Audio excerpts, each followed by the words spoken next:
no gay students at St. Paul, or the gay students that are there aren't having sex with one another. I mean, you know, that whole notion of if we pretend it's not there, then it won't become a problem for us, I think is it's like Nancy's carpet. You know, you see it under the carpet. I like the church carpet.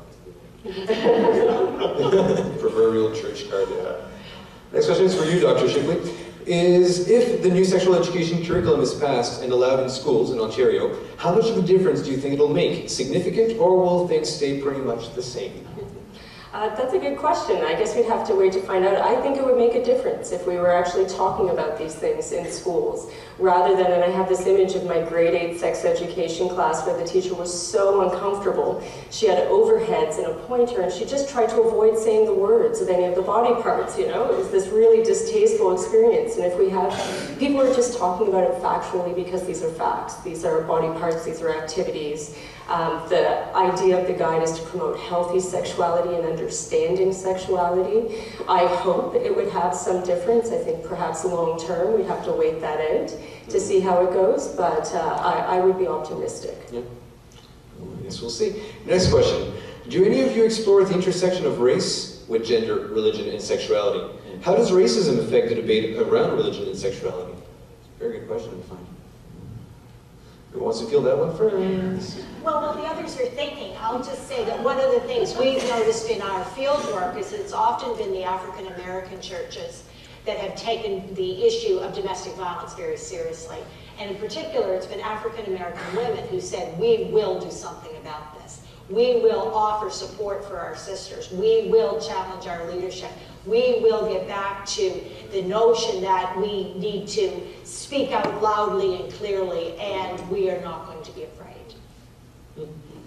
In the case of the Anglican debate around same-sex relations, I mean, certainly what's interesting here is that, in fact, we see a clear split in the tradition between Northern European sort of churches and sort of Southern former colonial churches. And it's those churches that come from former colonial countries that are emerging as the more conservative. And they're rejecting some of these, what they call the westernized values.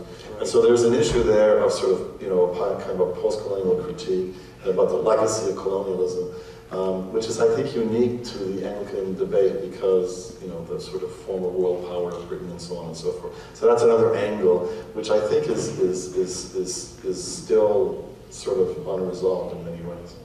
Certainly one of the critiques that was made of the same-sex marriage debate was that it was basically carried on among white privileged people rather than actually interrogating the category of race and how that might play differently towards one's support for this. Like, we were looking for something that just substituted one hegemony for another as a legitimate critique of the debate. There were very few people of color that took part in that debate.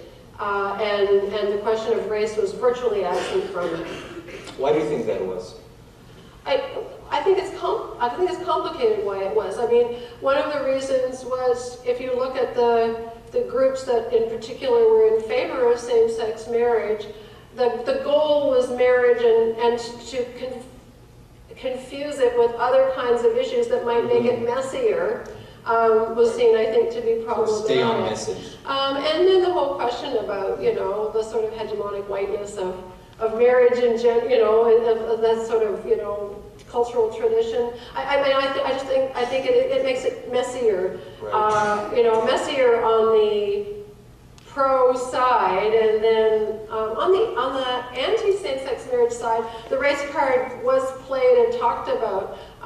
You know, for instance, there was a whole group of Chinese Christians who entered into the same-sex marriage debate and talked about, you know, how as culturally Chinese, it was their place in the debate to oppose it, not just as Christians. Right. You know, so there, I mean, so that it didn't. It came up, but it was never the dominant issue in that debate, for sure. Right. Thank you. Dr. Shipley, next question is for you. What is the view of Ontario's Teachers Federation on the curriculum changes? Sorry, a little slow. The view of the Ontario Teachers Federation on the proposed changes. Their view on it? Did they come out and say we are in agreement with this, or we are in favor of these changes?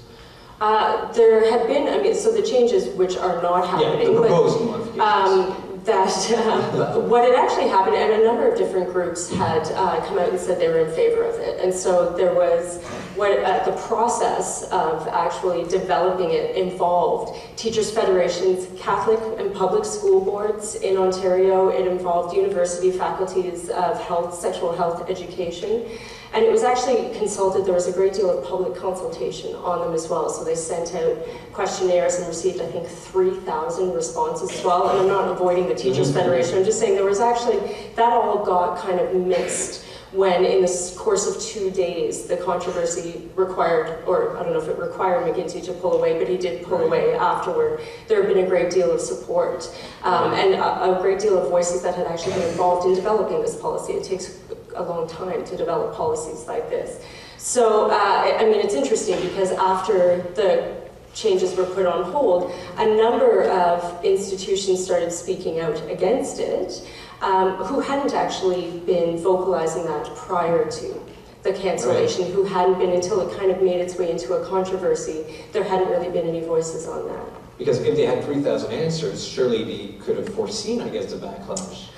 Well, they had 3,000 who, and they had revised the changes accordingly, and that there were a number of people and a number of parents who were interviewed who were of different minds on it. Some thought it was really great that it was going to be more contemporary, and others didn't like it.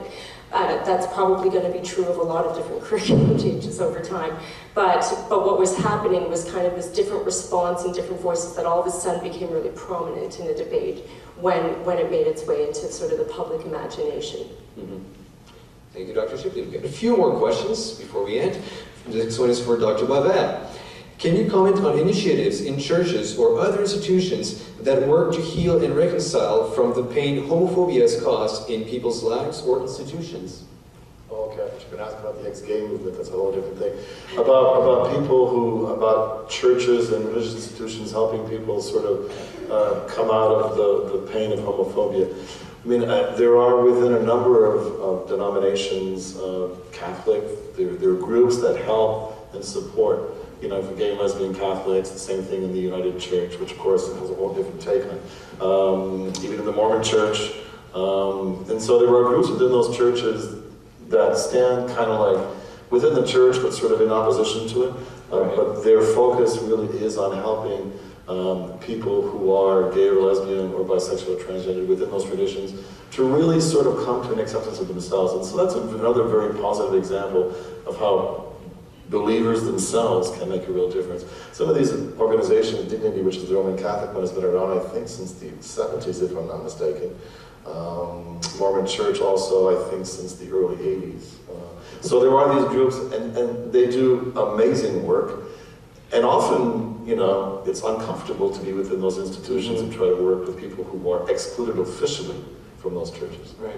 I mean, LGBT people who are members of traditions that don't officially approve of their lifestyles say, look, I'm gay and I'm Catholic, and I don't see those things as a contradiction, and I'm going to continue to be gay and Catholic, and I'm not going to let, you know, an official position say that I can't be those things, right? And so the whole notion of, you know, you can't be gay and Catholic is contradicted by the existence of millions of gay Catholics. You know, that you can't be gay and an Orthodox Jew or lesbian and an Orthodox, I mean, people's lives contradict that because people find themselves being both those things. Now, it may be not easy all the time, and it may take some, you know, sorting out, but the notion that you can't be those things is just contradicted by people's lives.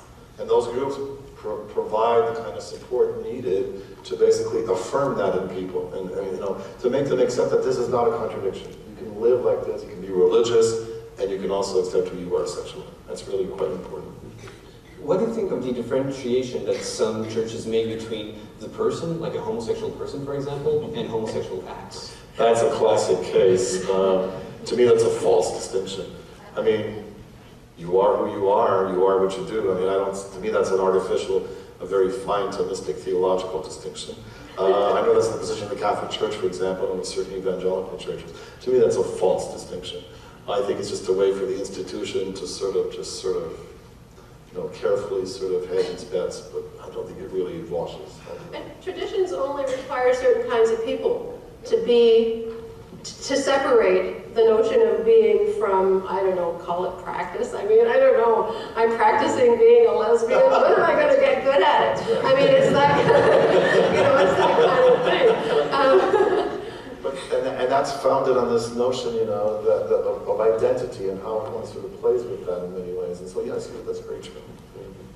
The question of identity seems somewhat hard to reconcile in many ways.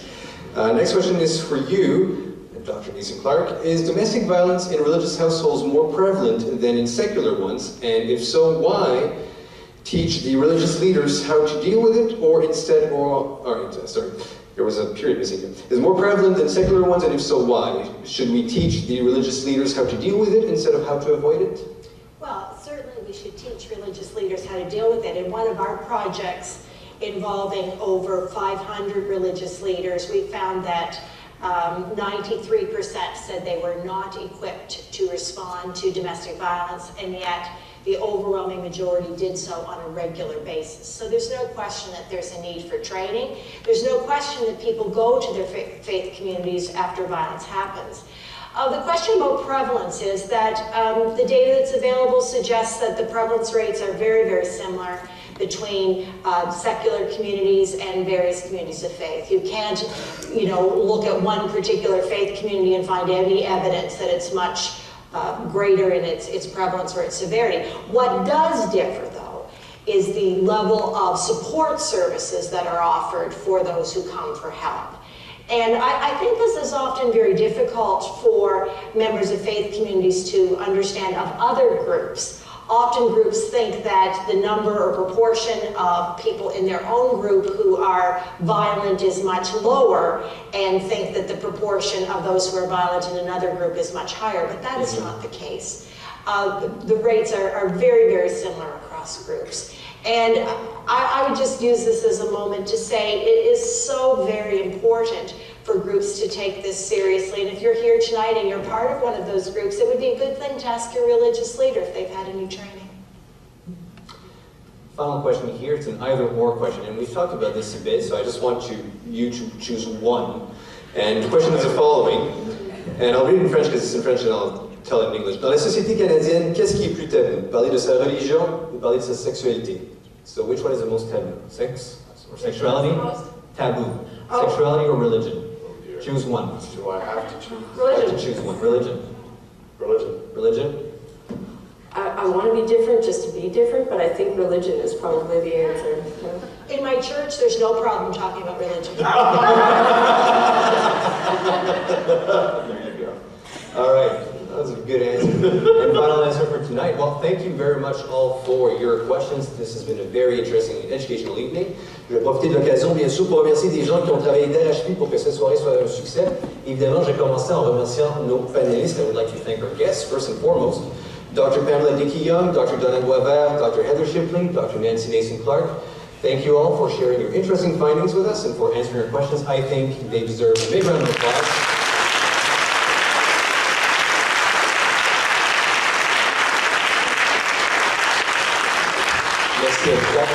I would also like to thank the Religion and Diversity Project based at the University of Ottawa under the direction of Dr. Shipley, who has been the driving force behind this series, with the Museum of Civilization team, notably Nicolas Franco and Daniel Desor, as you've mentioned earlier on. I would also like to thank the production crew for all their behind-the-scenes work, so I think they all deserve a round of applause as well.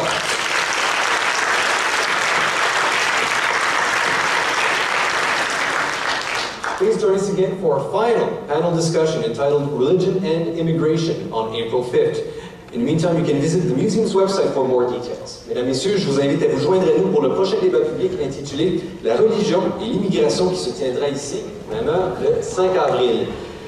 Pour plus de renseignements, je vous invite à visiter le site web du musée. N'oubliez pas non plus de visiter l'exposition du mode d'emploi. Don't forget to visit the Gods and User's Guide exhibition. Mesdames, Messieurs, je m'appelle Hugues Baudouin-Dumouchet. Au nom de l'équipe, je vous souhaite une belle fin de soirée. Thank you very much and have a wonderful evening.